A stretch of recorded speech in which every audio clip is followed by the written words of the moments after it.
میرے عزیز ہم وطنوں اور شریف جمہوریت کے لذیذ ہم وطنوں، پاکستان میں رجیم چینج کی پہلی سازش 16 اکتوبر 1951 کو مکمل ہوئی، جب کپنی باغ راولپنڈی کے جلسے عام میں امپورٹڈ قاتلوں نے مقامی سہولت کاروں اور قومی غداروں کی مدد سے قائد اعظم کے جانشین لیاقت علی خان کو شہید کر دیا۔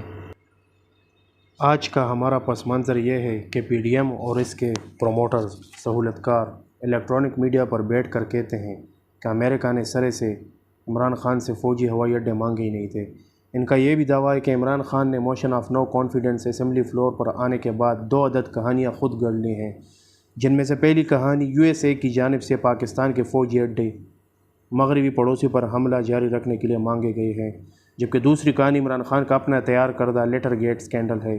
امپورٹڈ حکومت کے چیف ایگزیکٹو کا یہ بھی کہنا ہے کہ کوئی خط باہر سے کبھی آیا ہی نہیں۔ لیٹر گیٹ کی یہ سازش پی ٹی آئی گورنمنٹ نے خود تیار کی تاکہ گرتی حکومت کو بچایا جا سکے۔ آئیے میرے ساتھ پہلے اس کا جائزہ لیتے ہیں کہ یو ایس اے نے فوجی ہوائی اڈے عمران خان سے مانگے تھے، پی ٹی آئی گورنمنٹ سے مانگے تھے یا نہیں مانگے تھے۔ اولین سچائی، ذرا آرکیو کھول لیجئے، تاریخ ہے 6 جون 2021 اور امریکہ بہادر کا اخبار ہے نیو یارک ٹائمز، دن ہے سوموار کا، شہر ہے Washington. New York Times report کرتا ہے کہ امریکی خطے جنوبی مشرقی ایشیا اور فوجی اڈے حاصل کرنے کے لیے پاکستان پر توجہ مرکوز کیے ہوئے ہیں۔ اس کے باوجود بھی کچھ امریکی حکام کا خیال ہے کہ اس وقت پاک یو ایس مذاکرات انفیز کی حد کو داخل ہو چکے ہیں۔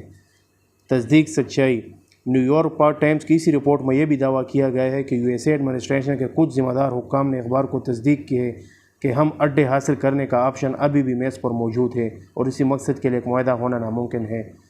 این وائی ٹی کے مطابق U S A spy minister C I A کے ڈائریکٹر ولیم جے برنز نے حال ہی میں پاکستان کے ذمہ دار حکام کے ساتھ ملاقاتیں کرنے کے لیے اسلام آباد کا غیر اعلانیہ دورہ کیا۔ اس دورے سے پہلے امریکی وزیر دفاع لوئل جے اسٹن نے بھی انہی حکام سے افغانستان کی سرزمین پر مستقبل میں امریکی کارروائیوں کے لیے پاکستان کی مدد حاصل کرنے کے بارے میں اکثر ٹیلی فون کر کے گفتگو کی ہے۔ نیو یارک ٹائمز کو واشنگٹن کا ترجمان سمجھا جاتا ہے۔ 6 جون 2021 کو چھپنے والی اس رپورٹ کو کبھی یو ایس ایڈمنسٹریشن نے غلط نہیں کہا۔ اس رپورٹ کا ایک حصہ ہے مسٹر آسٹن کی کچھ بات چیت زیادہ براہ راست رہی۔ آپ کو اسکرین پہ اخبار کا وہ جریدہ دکھائی دے رہا ہوگا، ذرا ذہن میں رکھیے گا۔ عمران خان نے 19 جون 2021 کو امریکہ کو اڈے دینے کے سوال پر کھلے لفظوں میں دنیا کے سامنے کہا تھا ایبسولوٹلی ناٹ، جبکہ نیو یارک ٹائمز کی یہ رپورٹ اس سے 14 دن پہلے چھپ چکی تھی، یعنی عمران خان کے انٹرویو سے 14 دن پہلے یہ اخبار نے شائع کیا تھا۔ نیو یارک ٹائمز پاکستان کی خود مختار اور اینٹی و فارن پالیسی شفٹ کا کئی حصوں اور حوالوں سے اعتراف کرتا ہے۔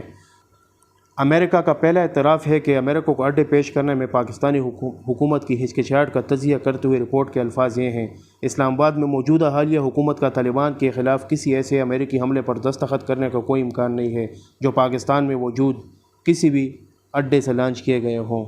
امریکہ کا دوسرا اعتراف، عمران خان حکومت کے وزیر خارجہ کی فارن پالیسی اسٹیٹمنٹ پر یو ایس ایڈمنسٹریشن کو سخت تشویش ہوئی ہے، جو پارلیمنٹ میں حکومتی موقف کی صورت میں بیان کی گئی۔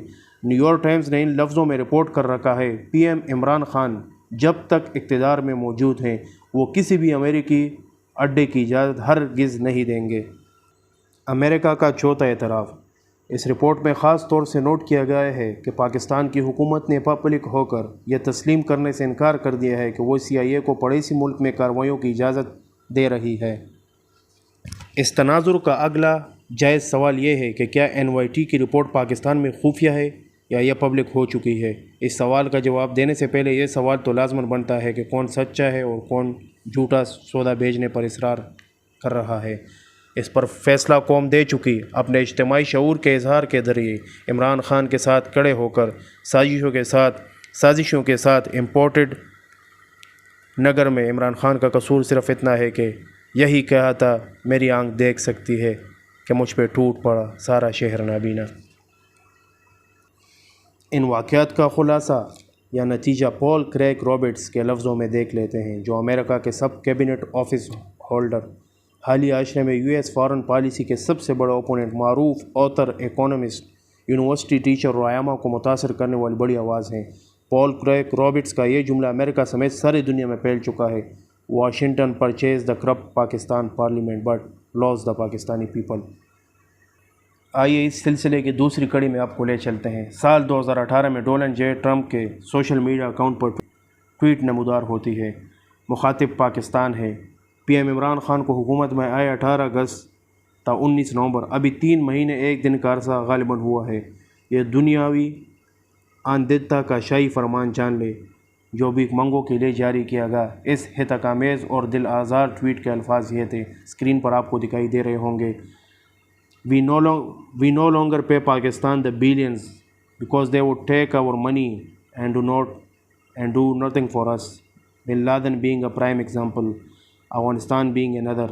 They were just one of many countries that take from the United States without giving any in return. That's ending. And اسی دن پاکستان اسٹینڈرڈ ٹائم کے مطابق 9:28 پہ شام ڈلے پاکستان کے پہلے بار منتخب ہونے والے نئے نویل وزیر اعظم عمران خان کا ٹویٹر اکاؤنٹ جواباً گونج اٹھتا ہے، جس کا مخاطب دنیا کا سب سے بڑا پاور ہاؤس تھا۔ Trump's false assertions add insult to the injury Pakistan has suffered in US war on terror in terms of lives lost and destabilizing economic cost. He needs to be informed about historical facts. Pakistan has suffered enough fights US war. Now we will do what is best for our people and our interest.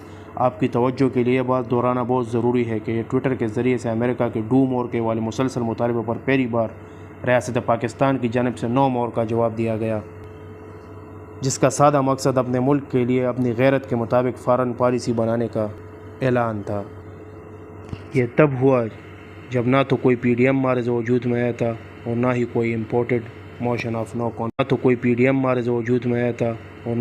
Imported motion of no confidence. میں چپ رہا تو مجھے مار دے گا میرا ضمیر، گواہی دی تو عدالت میں مارا جاؤں گا، میرا یہ خون میرے دشمنوں کے سر ہوگا، میں دوستوں کی حراست میں مارا جاؤں گا۔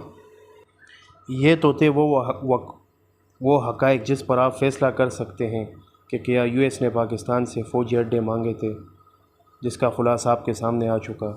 اس سلسلے کی تیسری کڑی یعنی ریجیم چینج میں آپ سے اگلی ولاگ میں ملاقات ہوگی۔ اپنا ڈھیر سارا خیال رکھیے گا۔ خدا حافظ۔